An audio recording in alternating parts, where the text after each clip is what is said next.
The reproductive system is an organ system that is different for both males and females.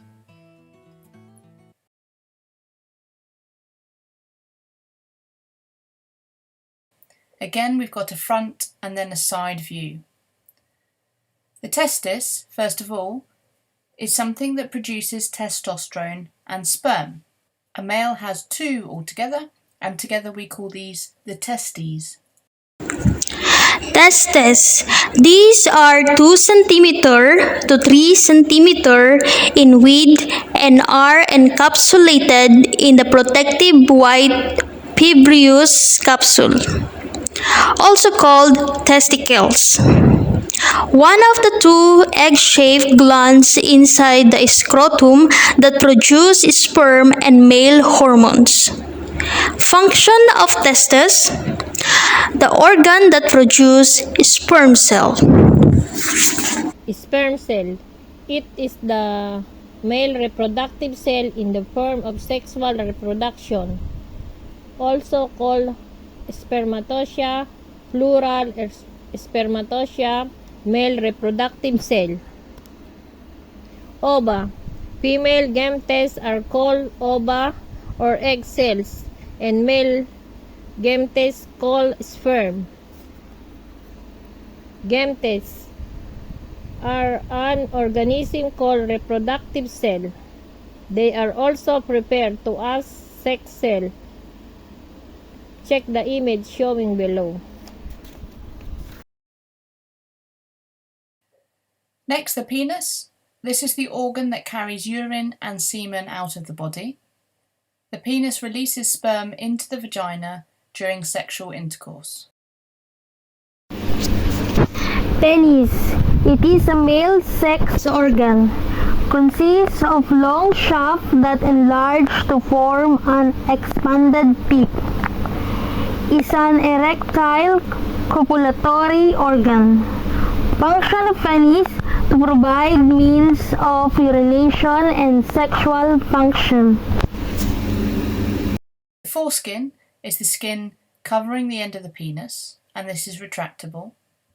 Foreskin, the fold of skin which cover the head of the penis, also called the prepuce. Function: protect the glands and keep the area lubricated. Built to trigger ejaculation as a part of a functional whole that also includes the frenulum, glands, and urethra. Circumcision, the operation cutting away all or part of foreskin of the penis. Anatomy: foreskin retraction. First, foreskin fully forward. Second, foreskin begin to retract.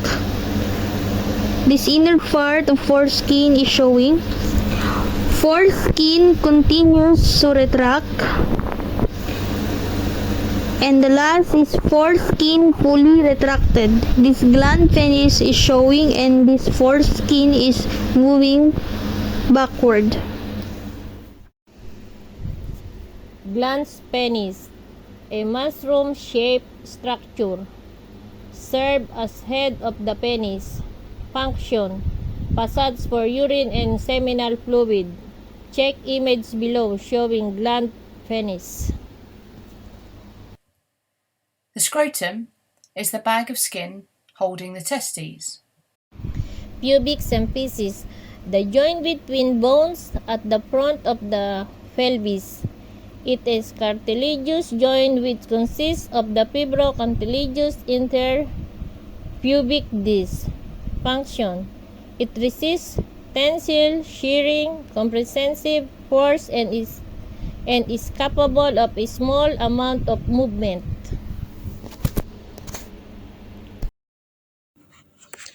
Vas deferens, thick wall tube in the male reproductive system that transport sperm cell. Epididymis, long muscular tube that carry urine or sperm to outside of the body. Function of epididymis: transport mature sperm to the urethra in preparation of ejaculation.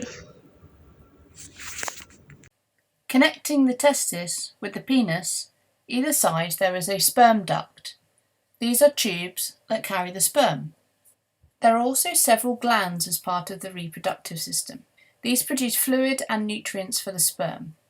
So the large one is the prostate gland, which you may have heard of. It is important to produce fluid and nutrients for the sperm and the fluid together is called semen, and the nutrients help to keep the sperm alive. Now the sperm is mixed with fluid and produce semen, this can, during sexual intercourse, travel along the urethra. In fact, the urethra carries urine and sperm, although not at the same time. Urethra, a tube that connects the urinary bladder to the urinary meatus for the removal of the urine from the body of both male and female. Male urethra is a narrow, fibromuscular tube that conducts urine and semen from the bladder and ejaculatory duct. Function: this tube allows urine to pass outside the body. At the top is the bladder, and this stores urine, which, as we said, will be released from the body through the urethra. Bladder is a hollow muscular organ located at the lower abdomen. Is lined by the layers of muscles tissue that stretch. Have normal capacity of 400 ml to 600 ml of urine. Bisectomy ligation, also called male sterilization, is a simple surgery done only by doctor. The small tube in scrotum that carries sperm are cut or blocked off. The term bisectomy comes from the name of the tube in scrotum. They are blocked during the procedure of vas deferens. Purpose: to protect against pregnancy. Two types of vasectomy. Number 1, incision method. Number 2, no scalpel or no cut method.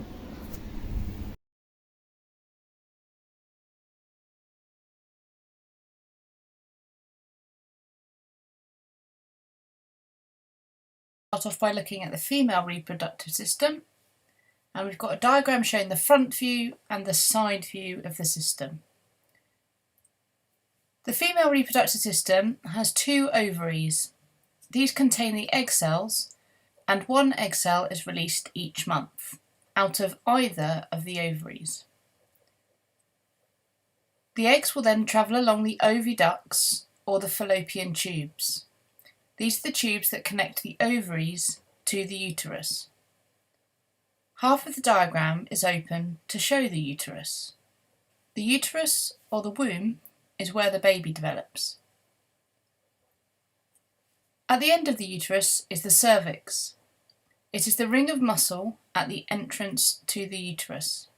Further down, we have the vagina, where the man's penis enters during sexual intercourse.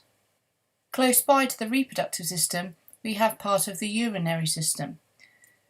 We have the bladder, which stores the urine, and the urethra, which is a tube that carries the urine out of the body. Male reproductive organ. External structures. Mons pubis. Soft mouth of flesh above genitals. Labia. Leaf-like structures of the outside of the vagina. Clitoris. Sex organ whose sole function is pleasure. Internal structure. Vagina, tract from uterus to exterior. Hymen, mucous membrane around vaginal opening. Cervix, lower narrow portion of uterus. Uterus, pear-shaped organ containing growing fetus. Fallopian tube, pathway for egg travel during ovulation, ovaries, egg-producing organs. Female reproductive system disorders. Pelvic inflammatory disease. Number 1. Progressive infection. Get worse over time. Number 2. Affects fallopian tubes, uterus, cervix, or ovaries. Number 3. Can lead to long-term reproductive problems. Symptoms include pulse, smelling discharge, heavier than normal periods, painful urination. Causes. Bacteria move upward from the woman's vagina or cervix, opening to the uterus into her reproductive organs. Many different organisms can cause PID, but many causes are associated with gonorrhea and chlamydia, two very common bacteria. Like sexual transmitted diseases means pass from one person to another through vaginal organ and anal sex. Endometriosis. The tissue begin to grow on the outside of the uterus. Symptoms include severe pelvic pain, constipation, diarrhea, pain when having intercourse, can cause infertility. Causes. Menstrual blood containing endometrial cell flows back through the fallopian tube and into the pelvic cavity instead of out of the body. This display endometrial cells stick to the pelvic wall and surface of pelvic organs where they grow.